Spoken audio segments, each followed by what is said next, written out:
Hi, I'm Brittney Ashley, your host of Breaking Norms, Building Dreams, your guide through this transformative journey in both business and life. This is your place crafted for dreamers, doers, or anyone who has been told they can't. Get ready as we challenge those narratives together. You're tuning in live to the United Public Radio Network, airing on 105.3 and 107.7 FM in New Orleans. We are streaming on all the popular platforms every Monday at 3 p.m. Eastern Standard Time. Join me for a candid and thought-provoking conversation celebrating your unique journey because you are worth it.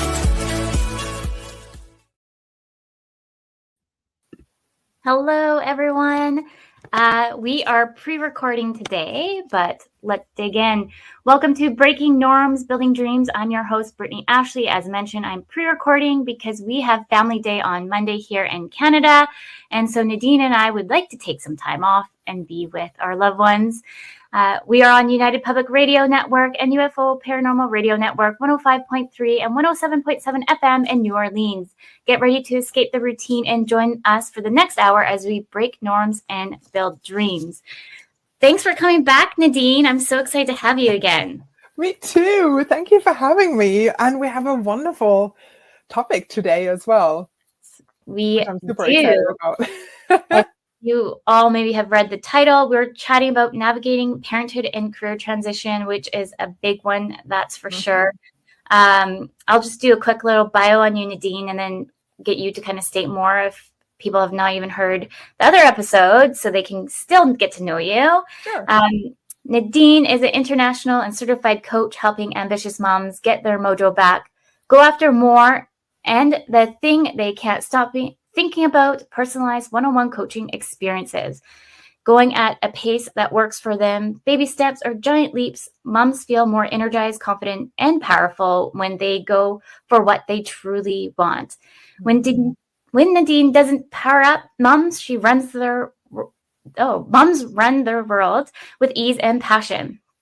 She's likely taken a moment for herself with reading books and family time in Vancouver, Canada, which we just mentioned is coming up on the 19th, which will be releasing this show.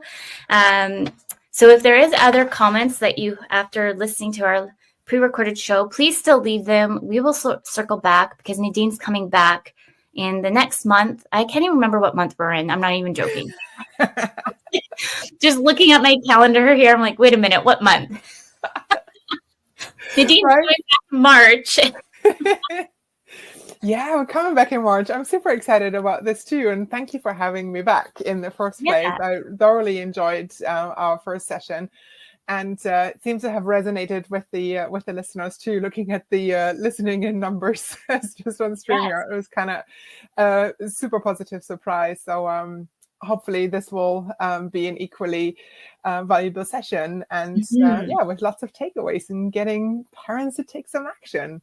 Yeah, I'm getting comfortable too for this discussion. So everybody who's like just coming in and not sure what to expect, sit comfortably because we're digging in deep today.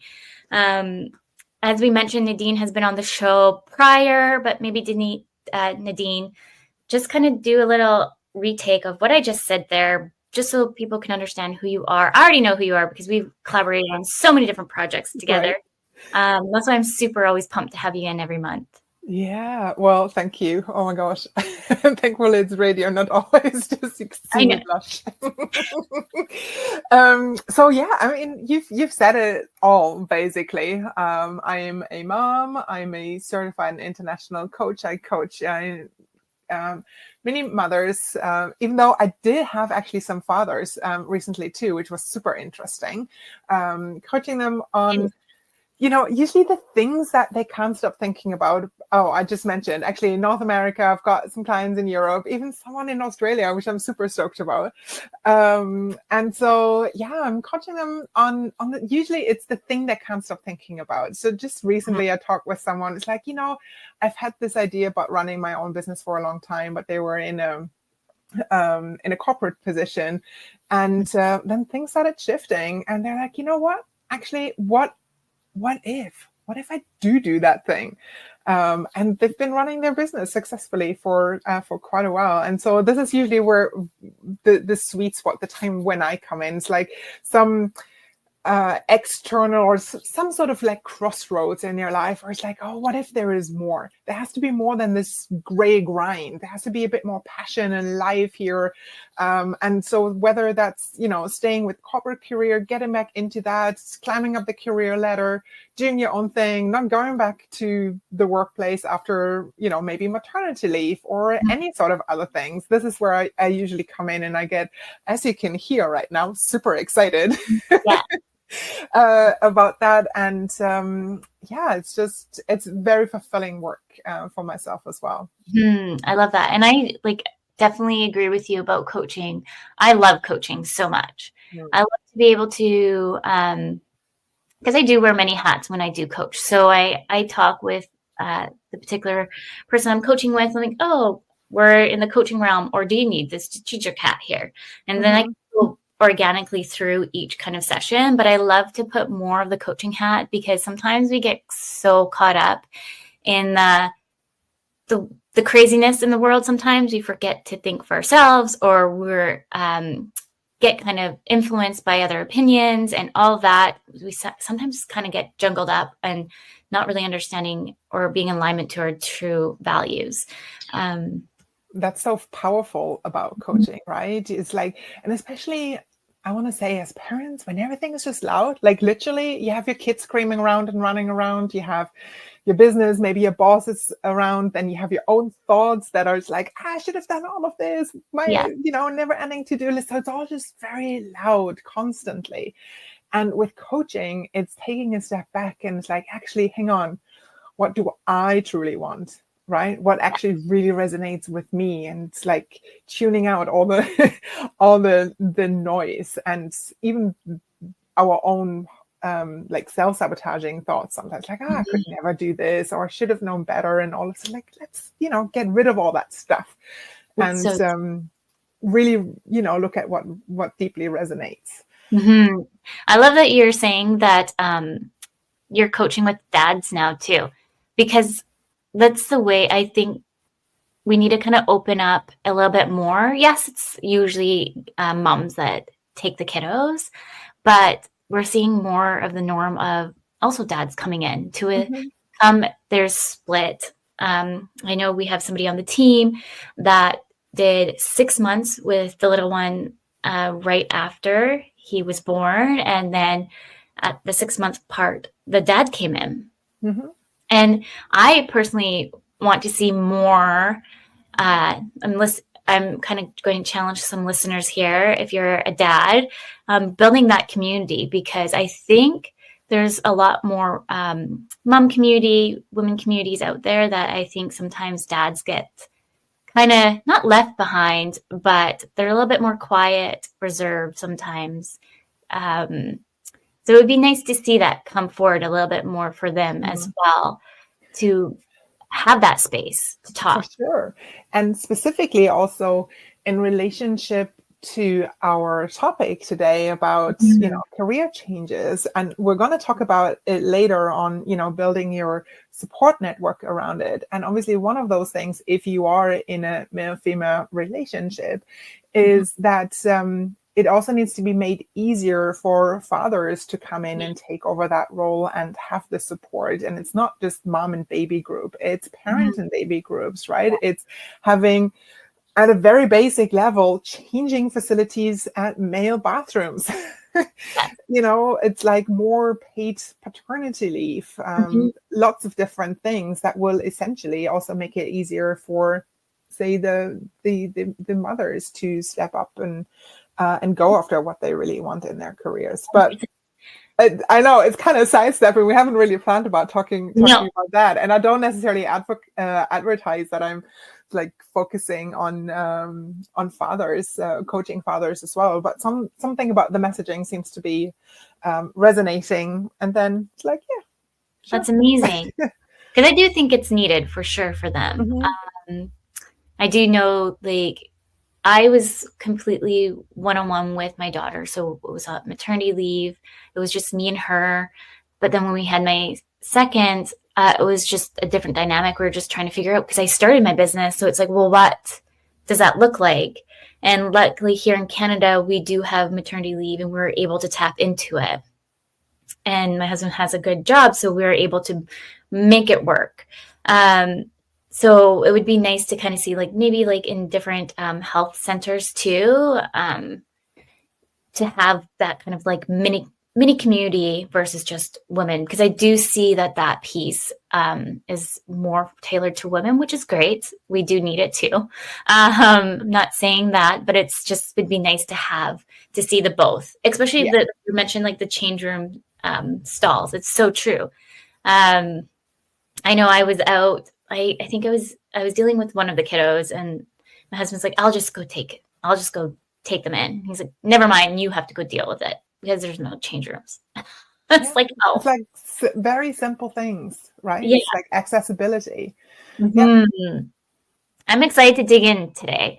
So as we mentioned, navigating parenthood and career transitions. So many places we can go here.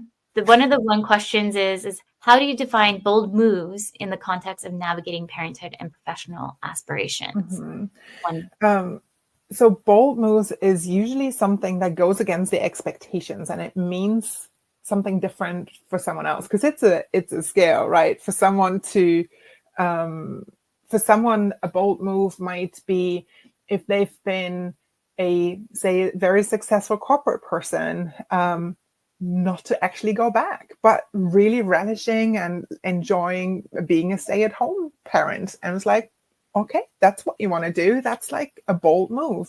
For others, it might be, I don't know. It might be that you've been caring for your family and everyone else 24/7. And after being a stay-at-home mom for a while, you now want to start your own business. Or you've been with the same company or even say the same career for 10 years out or plus. And you suddenly like, actually, I don't enjoy it anymore. I want something else, like ditching career, like totally changing careers, or the company that everyone thought you were gonna eventually retire in, or, any of those things. So going against expectations and from people around you, but also maybe your own expectations as well. When you start saying, oh yeah, maybe I should be doing those things and stay on, or maybe I should be going back to that same workplace, or not apply for that leadership position, etc. So any of those things, when it's like, oh, maybe I should be doing this, like, no, don't. It's like, what do you truly want? And that's where this we come back to what I mentioned earlier, is like the listening into your own needs, and what is it that you actually truly want. Exactly. You don't have to necessarily think about how you're going to make it happen, but just defining what that is that you want is the first step. Exactly. I find like when I was ready to make a bold move, when I was in the organization, it was really hard.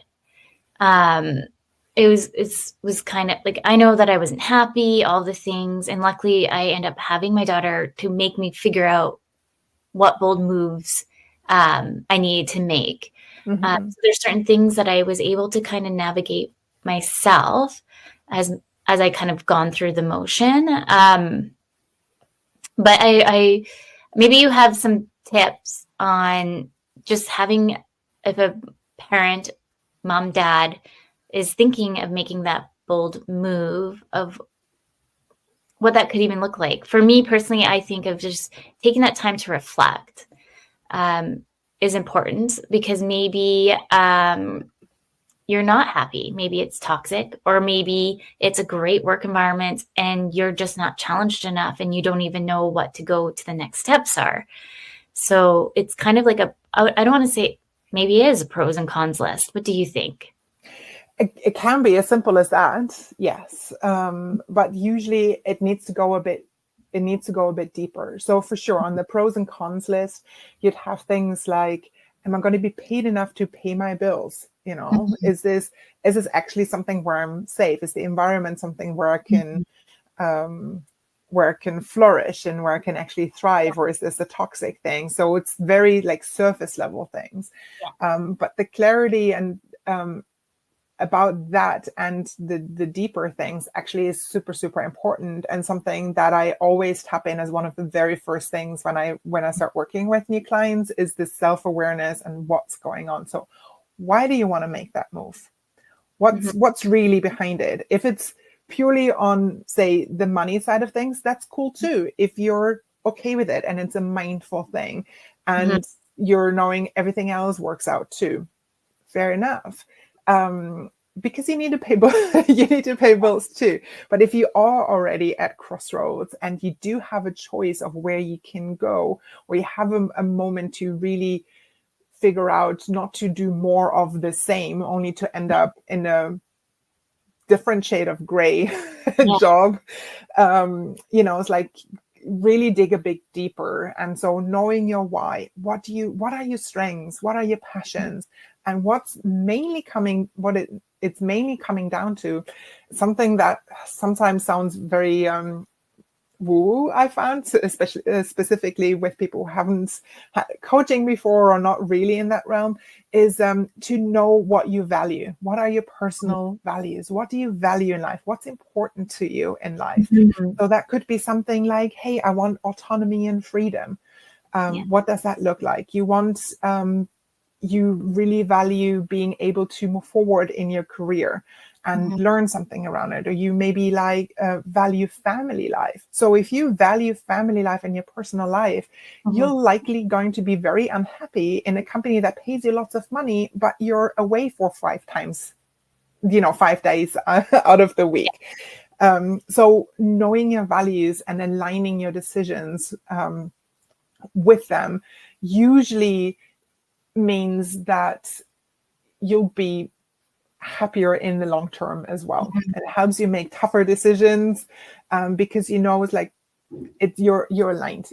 Essentially, you'll live a more fulfilled life if you're basing your decisions on what you actually value in your life. And if you've done something like those before, those exercises or something like that in the past, they tend to change and shift a bit, especially during early parenthood, later on as well. But what are your thoughts on that?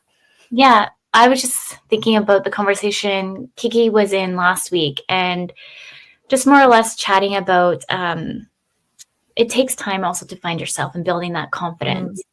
And when she's creating a huge event across Canada, I'm so excited to see how this takes off.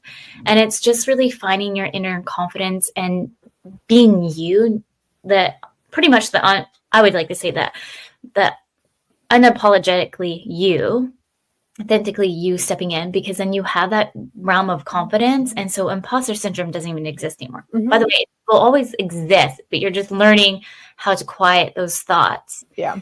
And you're able to tap more and be like, you know what, I'm going to stand up and say that these are wrong in the workforce, or I'm not going to, even if you're not in a workforce and you have your own business, you set boundaries, and you're going to show up and feel more confident and more aligned to those thoughts, and you're going to be more empowered.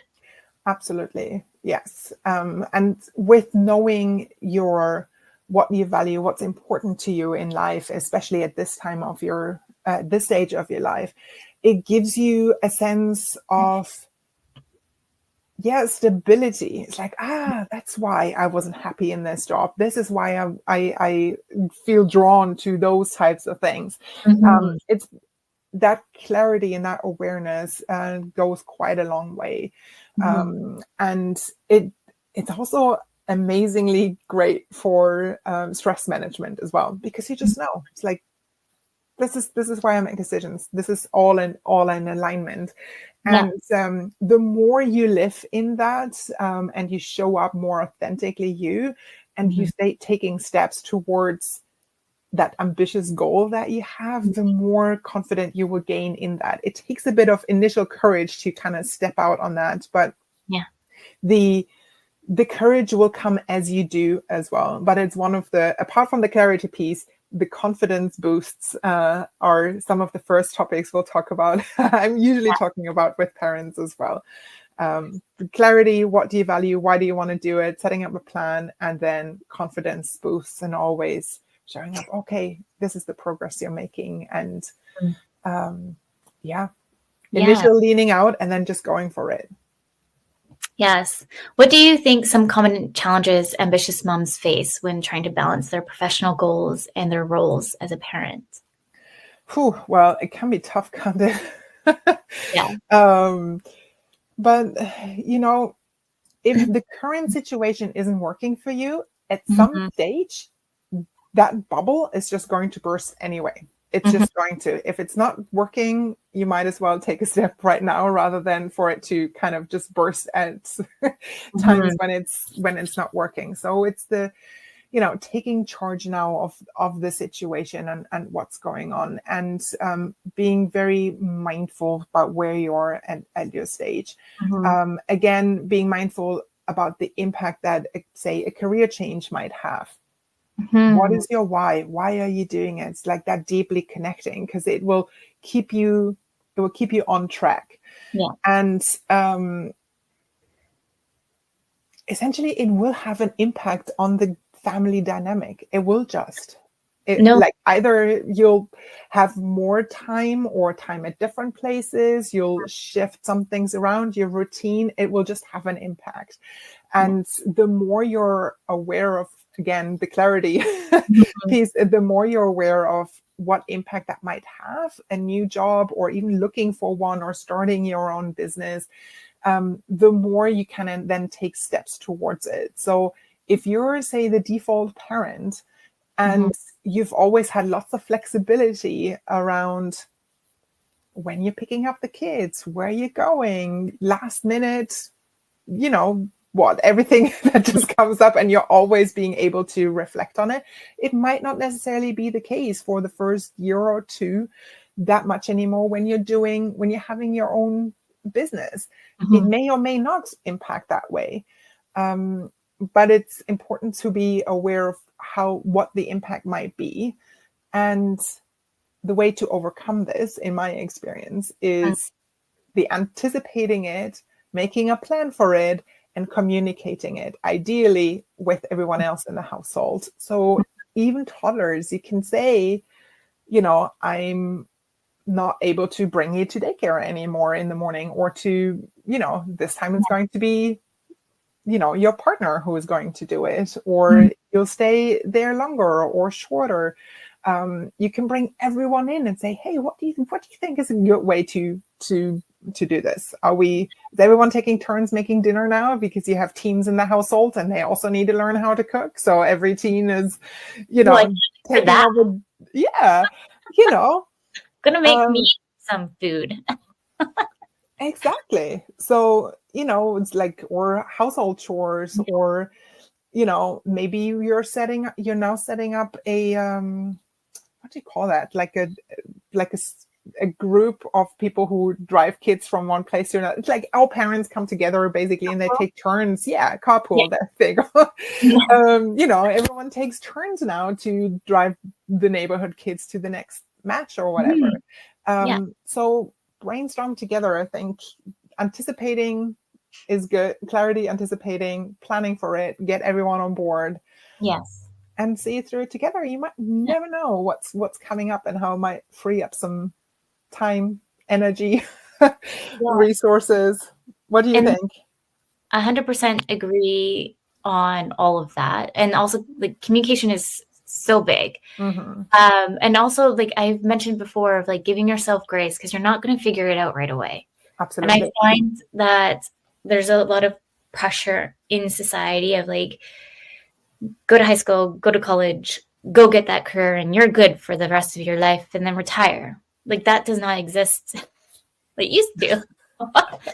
But the thing is, and then I don't even want to say it's a millennial thing, it's a Gen X. I do not like to stereotype, because everybody's so different. We have our own groove. And for us to just be like, oh, that's a millennial thing, like that's like my biggest pet peeve. I can't stress this enough. I'm like, you can't just say because I'm a millennial because X, Y, and Z. But the thing is that we're starting to realize, as the world has shifted, as how has just the trends have gone and all the things, people are starting to wake up and realize, you know what, I want work-life balance. I want to be able to drop my kids off at these times and be that person to pick up. Mm-hmm. You know what? I want these things. You know what? I want to start my own business because I've now realized I can put in for my own benefits, still have all the things, and be successful. So looking at what defines success for you, I think is a big thing. And then also too is the communication, like I mentioned, but giving yourself grace of figuring it out through the chaos. Because I know I joke that I'm a lifetime hippie of not figuring out what I want to do. And I'm still trying to figure it out. Everyone's like, you have all these things, but it's like, no, I'm still figuring it out, but I'm finally on the right path. But I have been in so many different jobs because I just didn't know why it didn't resonate with me or what was in alignment. And it's because I didn't have a coach. And I love coaches, by the way, now. Every coach needs a coach. Yes.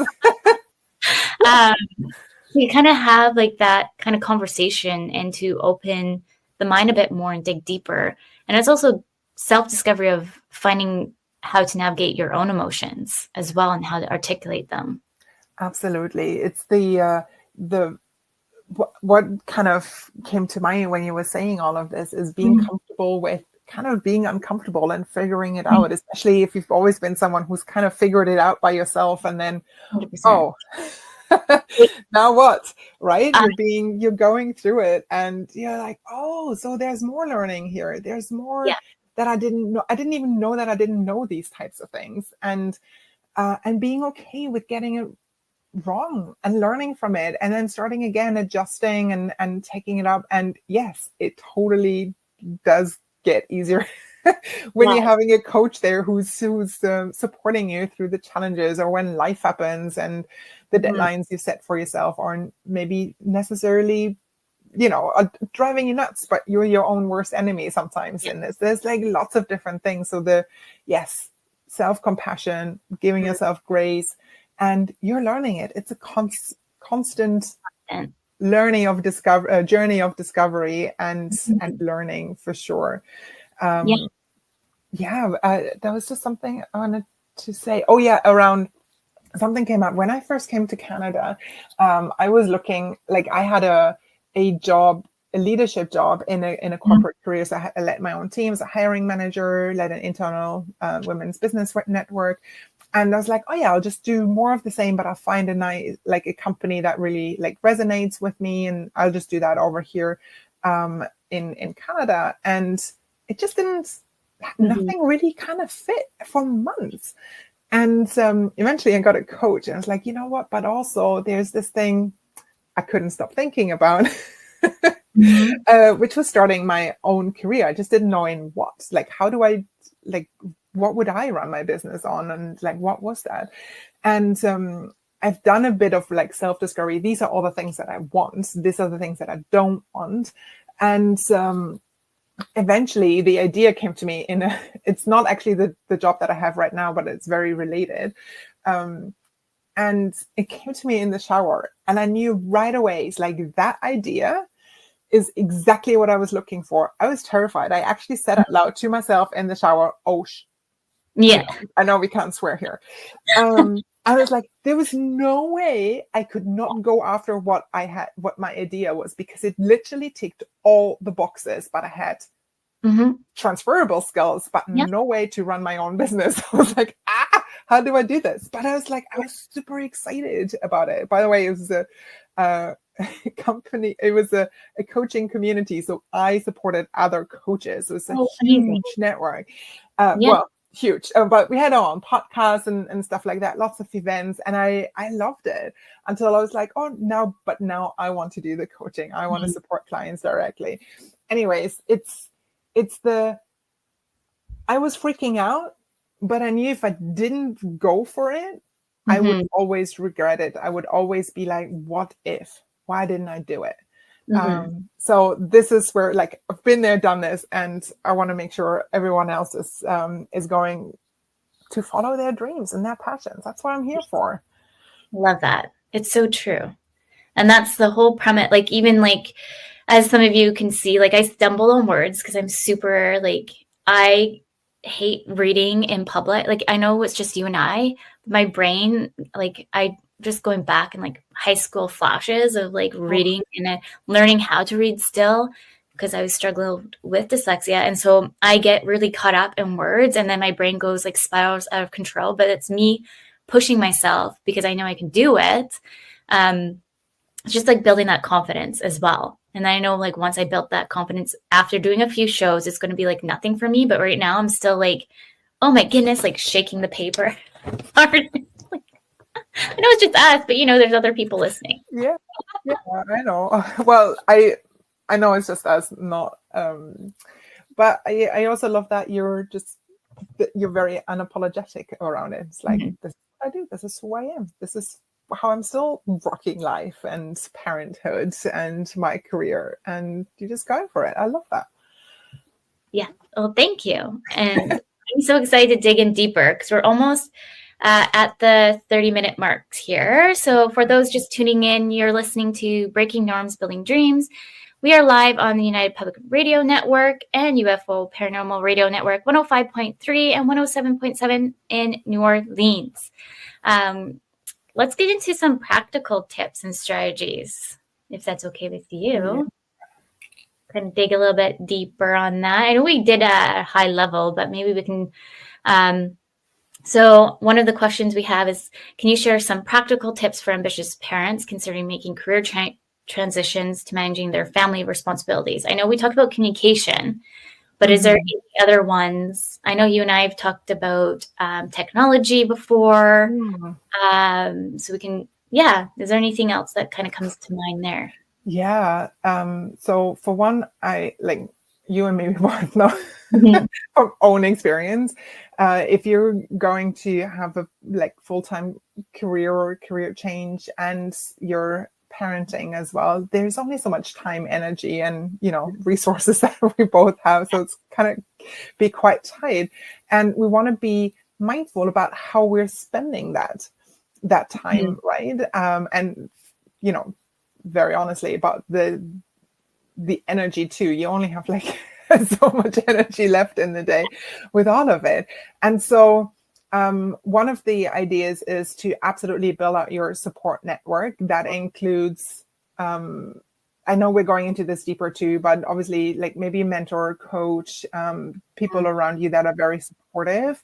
The other thing around it would be specifically if very tight on time and energies, baby steps, break it down. Don't go say, I'm going to have a new job by next week. Yeah. It's okay, what can you start with? Look at those baby steps. So support network, baby steps. Again, the clarity is what do you want, and make a plan around it. So you're not doing all the things and they're not aligned, but it's what do you want? And then the plan to make that happen. So you're not necessarily throwing spaghetti at the wall, even though sometimes that is very necessary as well to see what actually resonates if you don't have any idea. And the clarity is difficult to get to, but making a plan around the thing that you really want absolutely helps, and then keeps you on track, which leads to the other thing that you've just mentioned, I think is very important too, which is time blocking and put everything in the calendar, everything in the calendar, starting with your own personal things. So birthday parties, shopping, family time, going to, hang out with other people and families, your own self-care time that you need as a parent, everything that fills your own cup, put that in the calendar and then fill it out and set your schedule. And have some buffers in there. Yes. Flexibility. We chatted about that last show. And that's, I guess this show's also about what are Brittney's pet peeves. Going on another tangent of my pet peeves, is when you book in with somebody, maybe it's a new business or whichever, and their booking system doesn't book it within your calendar, or they're like, I'll book for you and send you the link. And it's no. I'm so busy. I try to do 15-minute intervals for different meetings. I scatter them throughout the week because I can only really work from 9 to 2. So if you're not giving me a link to share it in my calendar, I won't be at that meeting. I can guarantee you. I'm like, oh, archive. I don't know what you feel about that. Yeah, make it easy for the other person. It's like for everyone, even for yourselves. Like if you don't have it in your calendar, I put everything in. I have a shared calendar with my husband who's also working from home. And I have his work meetings, my work meetings. Obviously, coaching is confidential. So it just says coaching session, no names or anything. But I know, it's like he knows, okay, the office, confidential stuff, da-di-da. I know when things are going on. Everything is in there. Mm-hmm. When someone is calling or supposed to call someone or something, when someone's coming around, it's just, it makes it, just make it easy on yourself. It's like those systems, using apps, if there's a Todoist app or there's time blocking app, there's an app to not let you use any social media for a certain time so you don't waste your time and keeps you on track. I was like, all of those things make it easy on you to stay focused and not like show up and like really mindfully spend your time focused on the things that matter to you at the time. Yes. I think that really helps. And because, life happens, specifically with kids around, there's always something happening. It's good to be generous with your own timelines that you're setting yourself and have buffers in there, just some flex time. Not like back-to-back meetings usually isn't a good idea in my experience, even though they do happen. And if you're navigating through a career transition I personally don't like time blocks, but I like to kind of more or less list out things I have to do in the day. I kind of work a little bit better on that. But just if you're in a career transition, listing out maybe like having 15 minutes a day to reflect on what career do I want, what direction I want to go into, what are my values, what are my boundaries, because then you're going to help give that time for yourself to do a little bit more self-discovery as well. Like I'm still learning. I'm the kind of person that takes on like 100 billion things, and to help self-care day. This is, by the way, we're filming on Valentine's Day. So happy self-love day. I like to say. Is just having those times for you so you can kind of have that big reflection. So maybe some people might not have the ability or costs to hire a coach. So having like those little moments for you to self-reflect, meditate, or whichever is in alignment to you. Like for me, going out for walks, I personally like for quiet time, hiking or whichever. For me, for meditation, Kiki was talking about it at the last show. All I could think about, because she was saying you have to turn off your brain. Like, how does that even work? Right. How do you turn off the chaos in the brain, especially with somebody who's self-diagnosed with ADHD? Right. So, and that's where it fits in with it's always so noisy around us and in our own head that sometimes we can't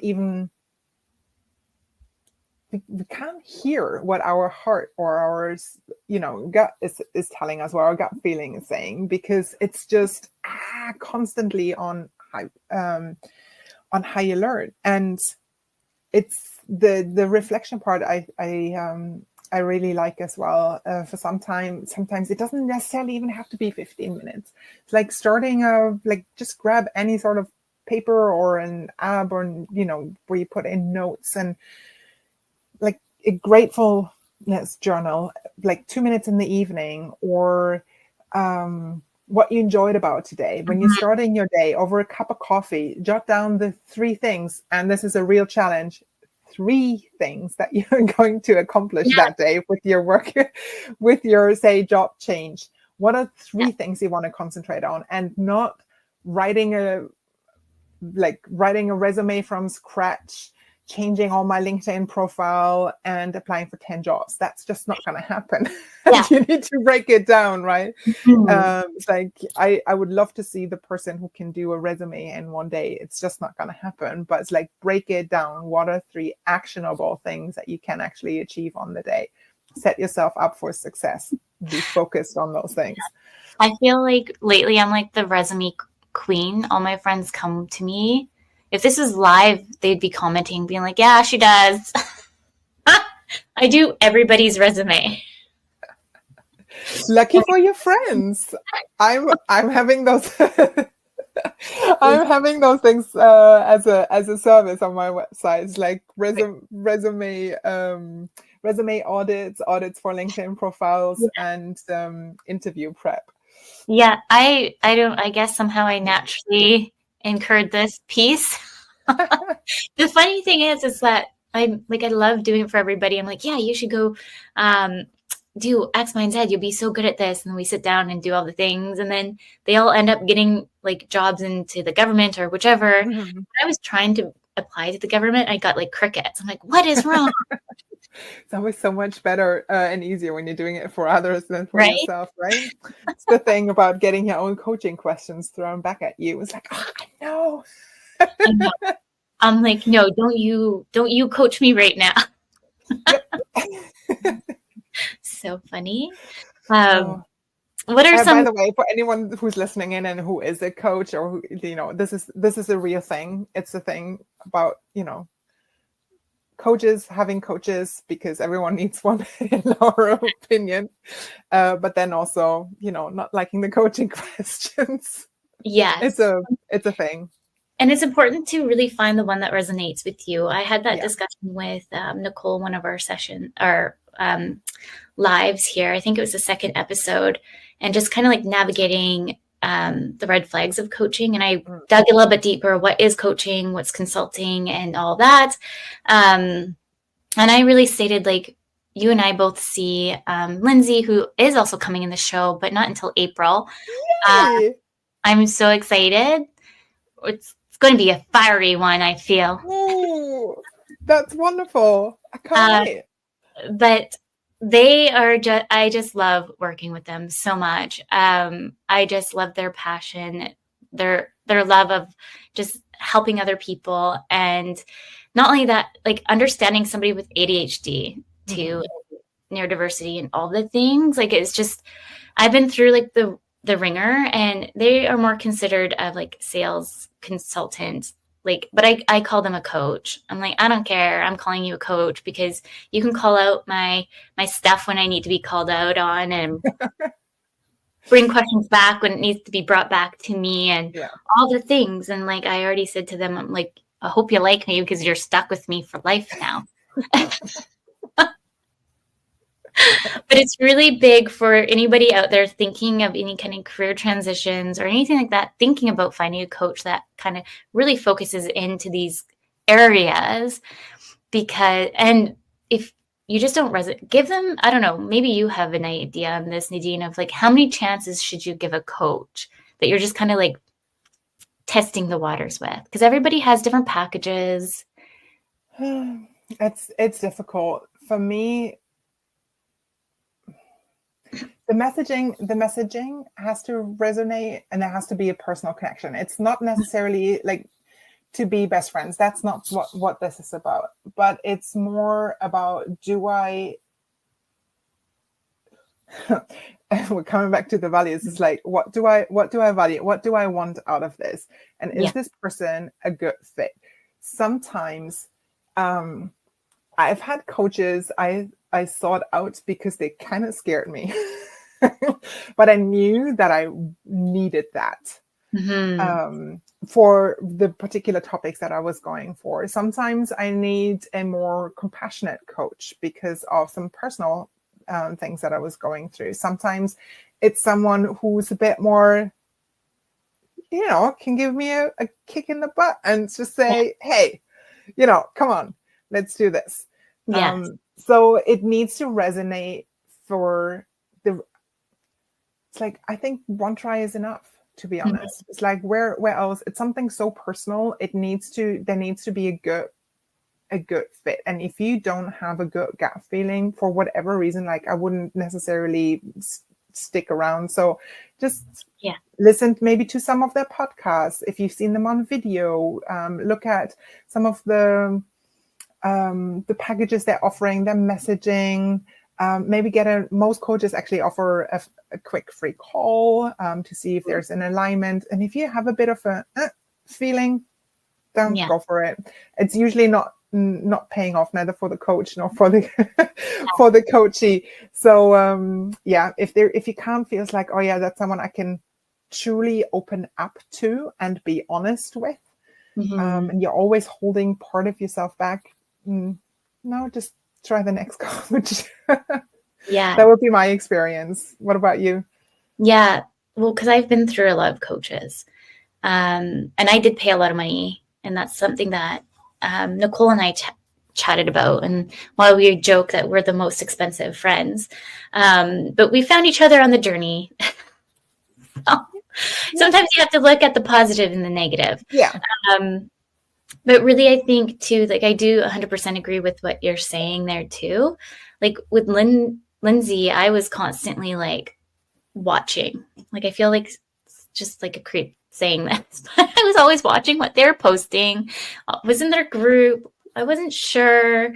And so I ended up picking this other person completely because I didn't know that Lindsay assisted with maybe some of these topics that I was struggling with. And so that's why I picked this particular person. And it was all about, I'm going to get you. And that's the big thing is there's so many coaches out there, like when you're starting a business, I'm going to get you to your 10K figure. Oh my God. Give me a break. It's like when you're starting your business, like you're like, oh, that sounds pretty. But, you know, I've now learned, and that's one of the reasons why I became a business coach as well. I go between the two, but I do not state anything like that because that does not resonate with what I'm trying to do. It's important we talk about money, and we will have a session on this. We will talk about it, maybe with an extra guest in. But yeah, it has to resonate. It's like, is it an authentic thing? Is it something that you really feel comfortable with? And I always see, and actually that's what I'm saying to my clients as well. I want to be part of your mom village, your parent village, and the extensions, like I'm an extension of your support system. And it's so important to have people around you who are supporting you, who can tell you yes or no to your face, even though that's maybe not what you want to hear. And just be open and honest with. Maybe take you for a ride. You might be, you know, emotional one day and the other one you're celebrating and the person is your biggest cheerleader. You want someone like that on your side. And sometimes, especially when you're a parent, it's important to have people around you, if you possibly can, that are supporting you in some ways. So sometimes sometimes it's support in the form of them just listening to you vent, or them being able to once that week pick up your kid from school on your behalf. So a support system could be, you know, your own family, friends, it could be neighbors, could be another parent at school. At work, that could be it could be maybe your own manager if you're already in a company. It could be a mentor, a sponsor at work. Obviously, a coach, we've talked about that already. If you have internally in your corporation an employee engagement network, so for instance, like a business women's network or a parenting network within your company, that's a huge support system that you have right there. Others could be networking groups or professional groups in your area. Lots of things that if you're just very mindful around what type of support do you need, and then seek those out, those support systems, and build up your own, I want to call it mom village. I think that would be very beneficial to I think be going for what you want. Mom village. I even challenge those dads listening to create their own village. Because what's a better way to break down those barriers of stepping it and doing more of that? Because I think it's needed. I feel like we all have our like close friends and all of that, but it's nice to have also too like the village that has other kiddos and experience as well, that they can like, oh, I'm going through X, Y, and Z with my 5-year-old. What are your intakes? And obviously take things with a grain of salt as well. Yeah. Absolutely.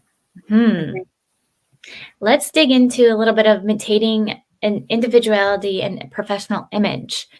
How about you share any kind of significant personal branding and professional images that ambitious parents navigating career transition can maintain a sense of style and confidence? I think it's so individual, especially the style part.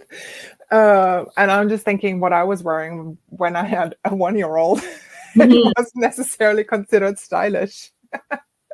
And I was glad it was during the pandemic and everyone could just see, top part, and you didn't know. It's like you were still wearing bottoms. Exactly. And the floor was scattered with like kids' toys and stuff like that. So it's very individual around the style question, I find. What stage in your parenthood are you at? What's your business? What's required by your business? How do you want to lean into that requirement or stand out because of that, right? Do you want to make a statement? Is it important? Is it something that resonates with you? So that's where I don't necessarily have a clear-cut answer. Recently, I've actually for myself looked into like a personal stylist or someone who is more, not necessarily stylist, but someone who can just tell me, okay, the colors that you've been wearing recently, like, I like going for some comfy dark blues and blacks every now and then, but hey, here I show up with navy and some bright turquoise in it. I have no idea. It's like just, instead of me scouring the internet and figuring out, is that something for me or not? It's like, give me a professional opinion and I'm done with it. Right. But I don't know if that's something that I may have done a couple of years ago. So it's a very individual thing. And it also depends where you want to go, what's important to you. So not just necessarily for the sake of it, do it. Personal branding is also like how you show up. Is it necessary for you? Is it not, like for the job that you're doing or not wanting to do? I mean, just last week, actually, I was moderating a session at the Women in Tech conference here in Vancouver, and the session was actually around creating a LinkedIn profile and creating that professional network online that will actually give you a job and stand out. And I was doing some coaching around it and LinkedIn audits right there on spots. And it's like there's so much that you can look out for. And there's definitely some rules and things that are more effective than others. But it's also something you can have fun with. It's not supposed to be a drag or chore. It's like, hey, this is important to me because of X, Y, Z, and this is how I want to show up. So again, the clarity piece comes in. It's like the reason for why you want to do it. How do you want to show up? And then going for it. Yeah. I think we all need a bit more fun. It's like, there is. And maybe do research within your local community, because I know we have, for example, a non-for-profit that helps women to transition into careers, and they dress them up so they feel confident in their interviews. So try seeing what's within your local community, because you just never know. You might not even thought of it, to be honest. So like I know that I ended up stumbling on this non-for-profit a while back, and I was like, oh, I love that. I love that. I love finding these neat little non-for-profits, and I love to promote. And on top of that, it's another network, right? It comes back to having your support network there as well, because it's that particular charity that you're referring to. They have there's lots of other resources available within that network as well. And you're meeting other people who are, who you can support and lift each other up. Yeah. On that piece on resources, because I'm just looking at our time here, we're almost at time. Maybe we should share some resources for anybody navigating career transitions, and I'll just throw up here in the banner some resources. Yeah. So I, on my website, have a roadmap for moms. 5-step roadmaps to get to get more clarity around creating the life that you really want. Part of that would also be talking you through that. But even if you're outside of that, I would say taking first steps to creating your support network. I think is another resource that I would tap into. On top of exploring your values, what do you really want? What's important to you right now in that particular life stage in your life? It's obviously something that we can do as coaches too. That's something I regularly get my clients through and explore that. But those would be the top 3 things. What about you? Well, I was like, where do I begin, everyone? Right? Resources are great to know. Like, really, like we stressed this a little bit on our last few shows about coaches needs coaches, find a coach. I don't want to push people into the coaching realm. Like, see if it's meant for you, but think of different areas of where you can get that extra support is really good. Sometimes some people just like to use Google. So it's really the matter of thinking of what you feel comfortable with. Try it out. Try not to say no right away, I would say. Because if you've never worked with a coach, and I find when I take on new clients and I'm like, do you know what coaching is? And it's actually, I have to like really educate clients on, okay, no, sorry, I'm not supposed to give you advice here. That's all you. And they're like, what? I'm like, no, if you want my consulting hat on, let's go. But no, this is like your space of thinking, processing things, and really getting to that goal in the end. So try it out. See if it works for you. If not, there's so many different things that are out there for you. Exactly. And they're just what you said, basically. Try it out. Get your support network in line, and start from there. Yes, and I've put the resources within the banner here if anyone's looking to download what Nadine has. But with that, we are wrapping up. So thank you for those who are tuning into the show. As mentioned, this is pre-recorded on the 14th, but still good content. Thank you, everyone, for listening. Thank you to United Public Radio Network and the UFO Paranormal Radio Network. For next week, we have Sarah on the show. She has not been on the show yet. I'm really excited to have her. And we are talking about rewriting wellness narratives. So thank you, everyone, for coming to listen. Nadine is coming back in March. And please keep on listening and leave your comments. Thank you, everyone, for tuning in. Bye. Bye.